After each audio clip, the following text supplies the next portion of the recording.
육과 영을 대표하는 두 인물이 등장하지요. 그들은 대학생인 라스콜니코프와 율랑 여성인 소냐입니다. 이 가난한 하숙생이었던 라스콜니코프는 인류를 범인과 비범인으로 나누게 됩니다. 그런 비범인은 온갖 지성과 도덕과 법률의 구애를 받지 않고 피를 흘릴 수 있는 권리를 가지고 있다고 그렇게 생각했습니다. 그래서 그는 자신이 그런 비범인인 것을 증명하기 위해서 고리대금업자인 노파를 도끼로 살해하게 됩니다.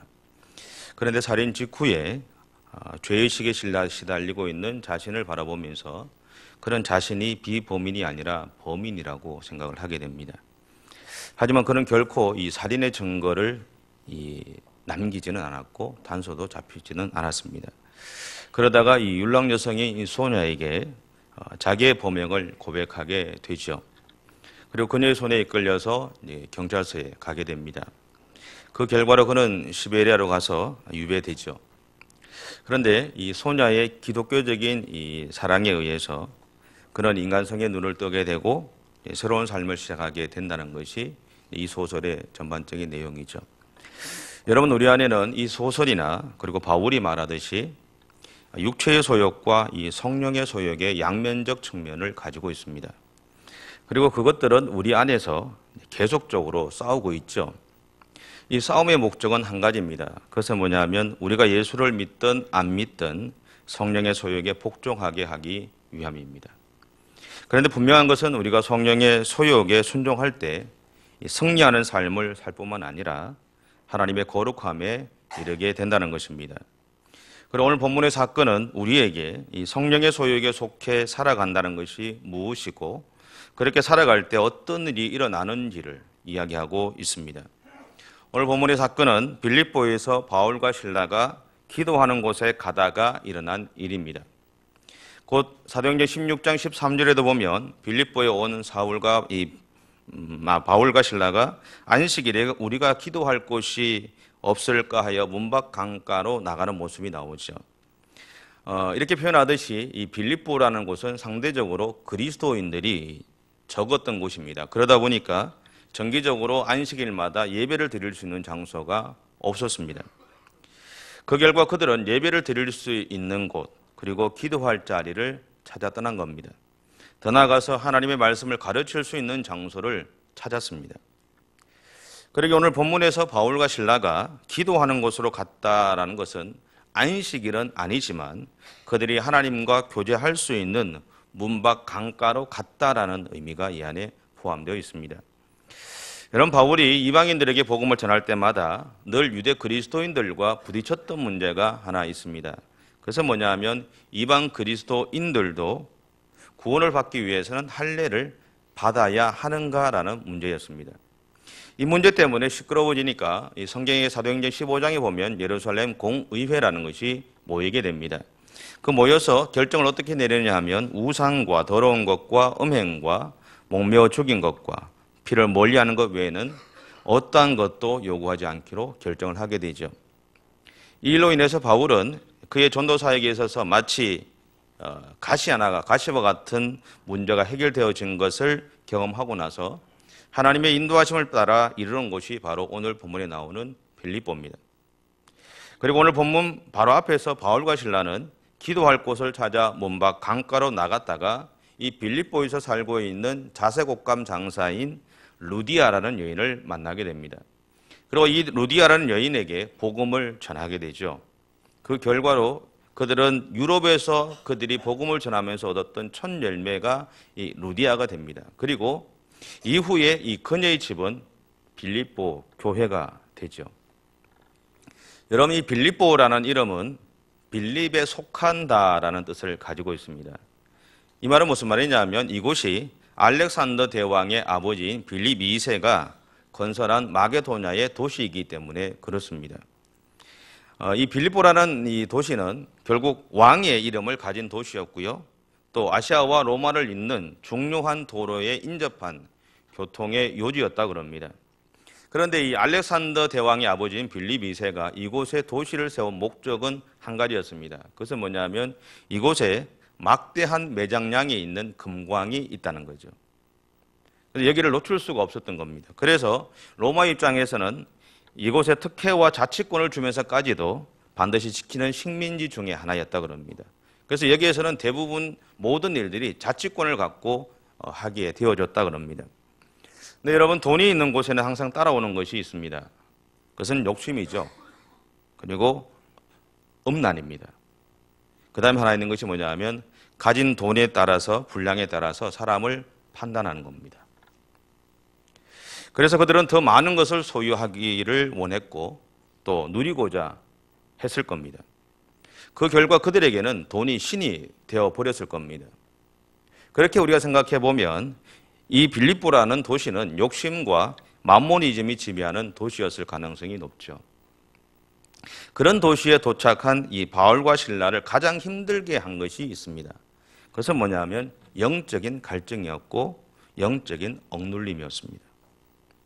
여러분, 우리가 절이나 아니면 점집을 지나가면 기분이 그렇게 좋지 않은 것을 아마 경험해 보셨을 겁니다.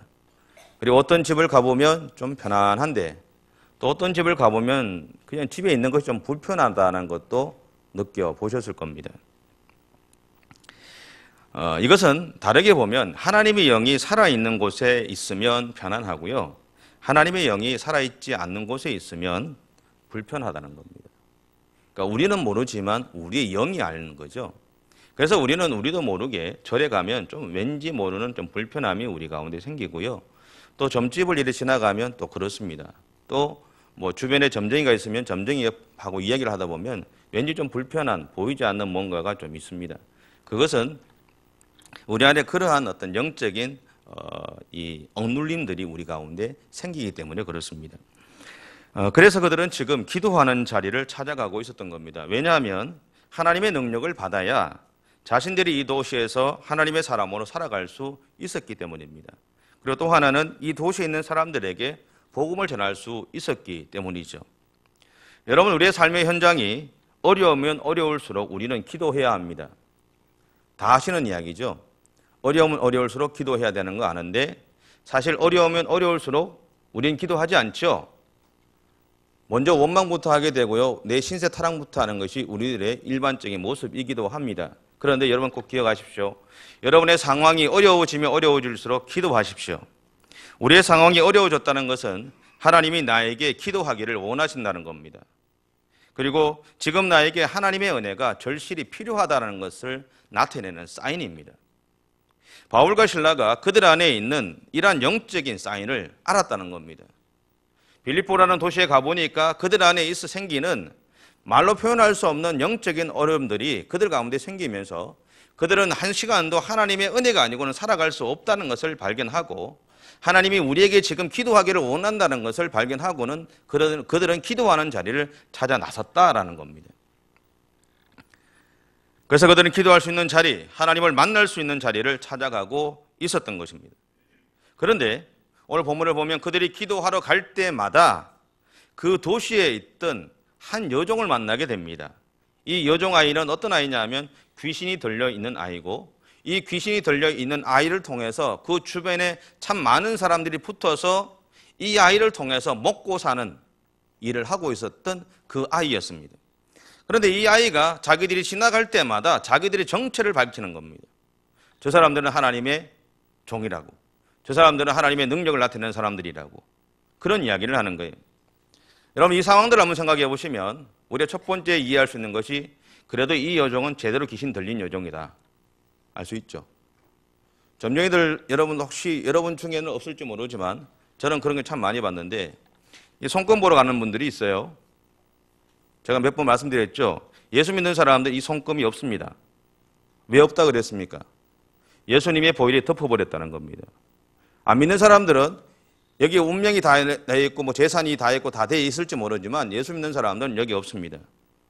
그 말은 예수 믿은 다음에 우리가 어떻게 살아가느냐에 따라서 우리의 인생은 결정이 되어진다는 겁니다. 여러분 그것을 놓치지 마십시오. 교회 안에서도 믿는 사람들 중에도 그런 사람들 꼭 있어요. 근데 제가 아는 어떤 분이 그런 얘기했어요. 어제 자기 집 위에 있는 권사님이 저번에도 말씀드렸지만 점쟁이한테 가서 손금 봐달라고 그랬어요. 그래서 점쟁이가 뭐라고 했냐면 당신 예수 믿지 않냐고. 안 보인다고. 그건 진짜 백입니다. 그건 진짜 백입니다. 그런데 한번 가보세요. 여러분도 안 보일 겁니다. 돈만 날립니다. 가지 말라는 소리죠. 쓸데없이 다른 데 가서 이래 손금을 보인다든지 뭐 이렇게 뭐 이사 날짜를 잡는다든지 뭐 결혼 뭐 태기를 잡는다든지 그런 거 하지 마십시오. 그렇게 하는 사람들이 꽤 있습니다. 예수 믿는 중에 사람들 중에서 마치 그것이 뭔가 되는 것 같이. 여러분 꼭 기억하십시오. 우리가 가는 날이 손 없는 날입니다. 우리가 가는 날이 손 없는 날이에요. 결혼하는 사람들은 우리가 가는 날이 손이 있는 날입니다. 그 손이 뭔지는 아시죠? 귀선을 이야기합니다. 내가 가는 날, 예수 믿는 내가 가는 날이 축복의 날입니다. 그날이 비가 와도 눈보라가 쳐도 그날이 축복의 날입니다. 하나님 기름 부으신 날이라는 거예요. 세상적인 어떤 여러 가지 환경에 휘둘리지 마십시오. 다 새빨간 거짓말입니다. 예수 믿지 않는다면 거기에 우리는 매여서 살아갈 수밖에 없지만 예수 믿은 다음에는 그것이 우리에게 전혀 아무런 영향도 끼칠 수가 없습니다. 그리고 이 아이가 이렇게 고발했던 의미 속에는 또 뭐가 있냐면 이런 과정을 통해서 이 사람들이 어떤 사람들을 드러냄으로 인해서 이 사람들이 고통을 받게 만들고자 하는 사단의 계략이 그 안에 포함되어 있다는 겁니다. 바울과 실라는 이 여종을 고침으로 인해서 자기들에게 이 고통의 시간이 주어질 것을 알았을 겁니다. 곧 그들은 그 여종의 이 주인의 고소를 받아서 매를 맞고 감옥에 갇히는 어려움을 겪을 것을 알았습니다. 오늘 성경에 보면 나오죠. 실제적으로 매도 맞고 감옥에도 갇히잖아요. 그런데 하지만 이들은 기꺼이 그 고통의 현장으로 자기들을 집어넣어버리고 맙니다. 고통의 자리인 것을 아는데 그 고통의 자리를 가는 것은 아무나 못하죠. 믿음 있는 사람만 합니다. 그죠? 여러분, 바울과 실라는 지금 기도하는 장소를 찾아가고 있었습니다. 그들은 하나님의 은혜를 구하고 하나님의 도우심을 구하고 하나님의 일을 하기를 원했다는 겁니다.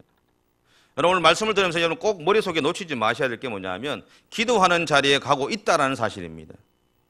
그것을 계속 두시고 들으셔야 됩니다. 그런데 하나님은 그들을 감옥에 넣으셨습니다. 25절에 보면 이렇게 정을 합니다. 한밤중에 바울과 실라가 기도하고 하나님을 찬송하며 죄수들이 듣더라. 바울과 실라는 그들에게 일어난 이 일로 인해서 절망하지 않습니다.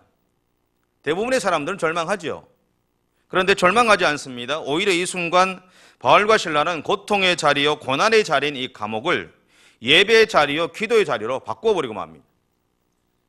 어떻게 보면 하나님은 기도의 자리를 찾아가던 그들에게 지금 기도할 수 있는 자리를 주셨다라고도 볼 수 있죠. 그런데 우리 중에 이런 기도의 자리를 가고 싶은 사람은 아무도 없을 겁니다. 내가 기도의 자리를 찾았지 감옥을 찾은 건 아니잖아요. 내가 기도의 자리를 찾았지 고통의 자리를 찾았던 건 아니잖아요. 내가 하나님의 은혜를 구했지 내 인생 가운데 괴로움을 구한 것은 아니잖아요. 대부분의 사람들은 내가 하나님의 일을 하고 있는데 나의 형편이나 상황이 나빠지면요 오히려 하나님을 떠나거나 하나님을 향해 원망을 하기도 할 겁니다. 그런데 그들은 그 고통의 자리요 절망의 자리에서 하나님을 향해 예배를 드리고 있다는 겁니다. 여러분, 이것은 누구나 할 수 있는 태도가 신앙의 태도가 아닙니다. 그럼에도 불구하고 바울이 이러한 신앙의 자세를 가질 수 있었던 이유가 있습니다. 바울은 다메섹으로 가던 길에서 예수님을 만나게 됩니다.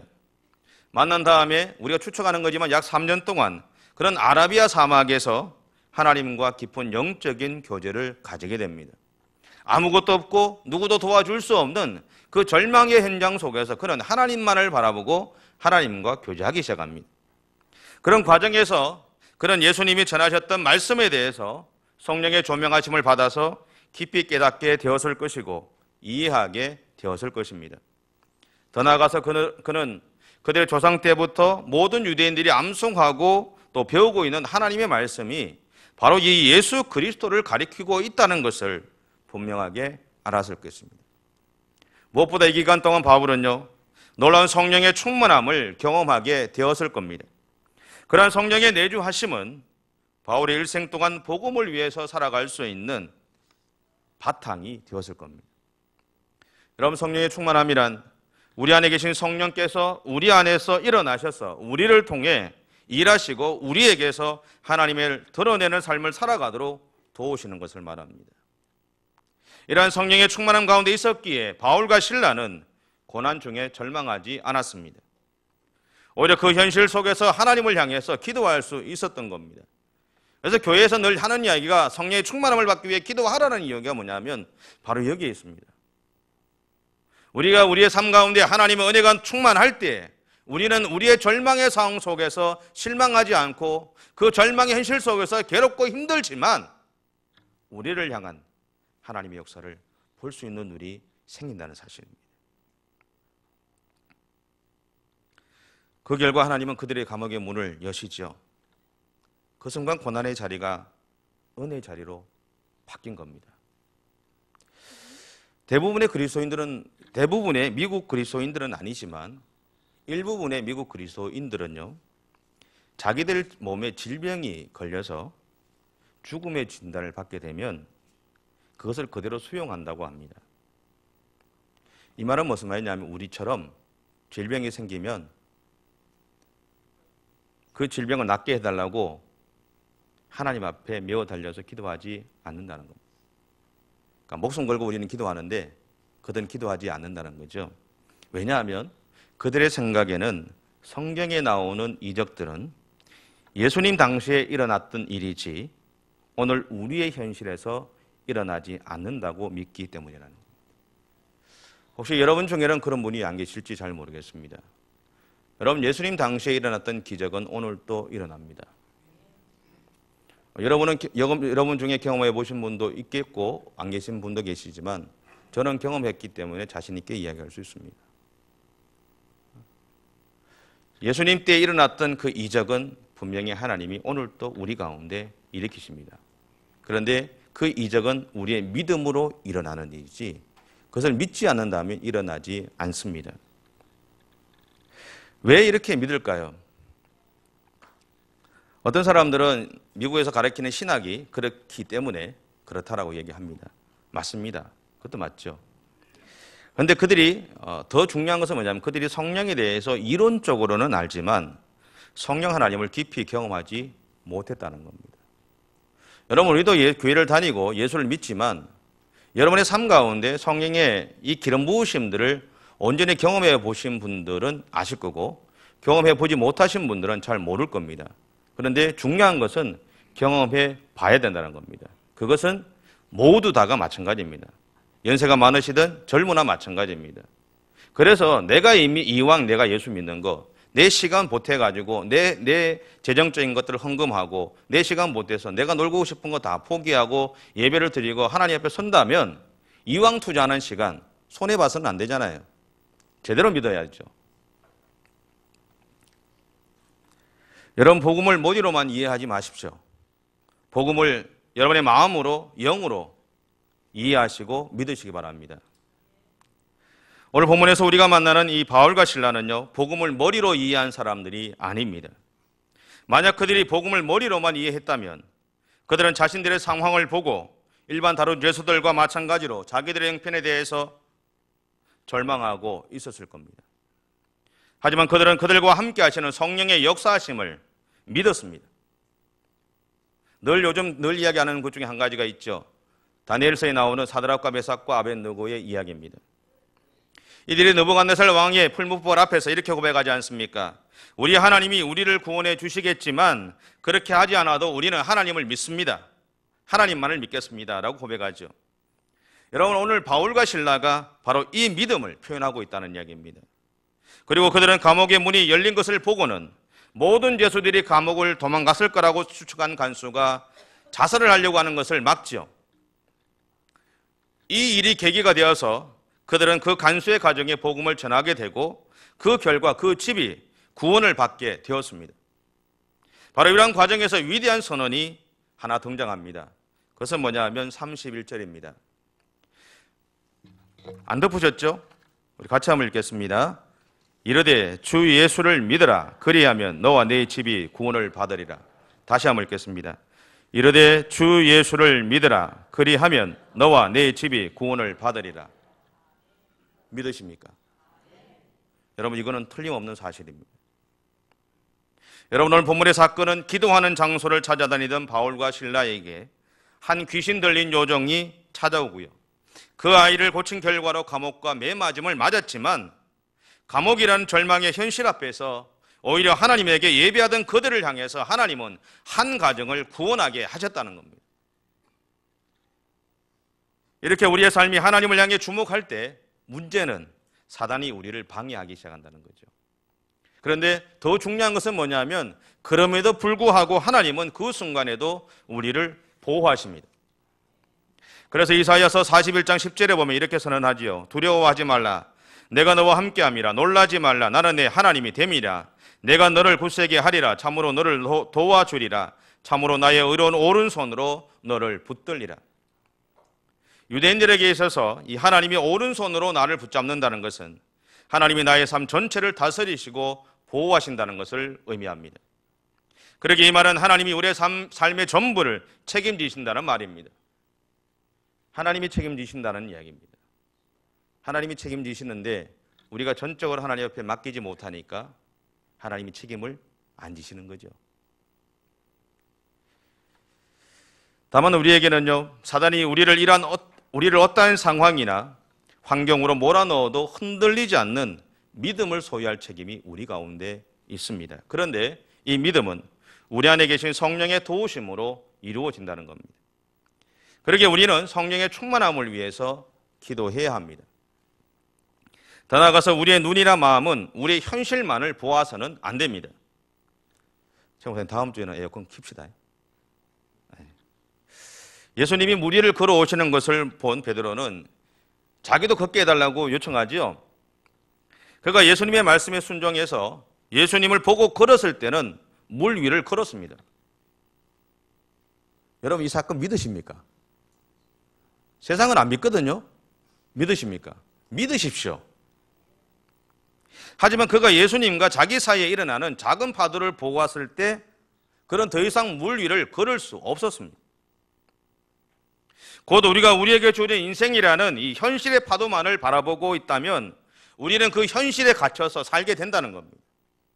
그러나 우리가 그 현실의 파도 뒤에 계신 예수님을 바라볼 수 있다면 우리는 여전히 시퍼런 바다를 아래에 두고 걷게 될 것입니다. 이러한 믿음의 태도를 가진 사람이 바로 바울과 실라였고, 하나님은 그들의 현실을 통해서 한 영혼을 해방시키시고 한 가정을 구원하는 일을 하셨다는 사실입니다. 더 나아가서 한 교회를 세우셨죠. 그리고 세계를 향한 하나님의 복음이 전달되어 줄 수 있는 출발점을 만들어 주셨다는 사실입니다. 그런데 이 모든 일이 바로 기도하는 곳을 찾아가던 바울과 실라를 통해 이루어진 일입니다. 여러분, 우리가 하나님을 찾는 것이 중요한 것이 바로 여기에 있습니다. 우리가 생각할 때 우리가 하나님을 찾을 은혜의 자리를 찾고 기도의 자리를 찾고 예배의 자리를 찾는데 우리 인생 가운데 뜻하지 않는 어려움이 분명히 생길 겁니다. 그것이 우리로 하여금 하나님을 향한 믿음을 흔들어버리게 만들 겁니다. 그것은 여러분도 마찬가지고 저도 마찬가지입니다. 분명히 흔들 겁니다. 그때 우리는 왜 하나님이 나에게 이런 어려움을 주실까 원망하고 고민할 겁니다. 아주 심각하게 고민하기도 할 겁니다. 여러분, 하지만 분명한 것은요, 우리가 포기하고 그 현실에 머물러 있지만 않는다면 하나님은 우리를 통해서 또 한 가정을 또 한 영혼을 살리시는 하나님의 역사를 이루어 가신다는 사실입니다. 그러므로 오늘 우리에게는요, 바울과 실라처럼 성령에 충만케 하시는 은혜 안에서 항상 기도하는 곳을 찾아가는 그 믿음의 삶을 통해서 하나님의 역사를 이루어가는 저와 여러분의 삶이 되시기를 바랍니다.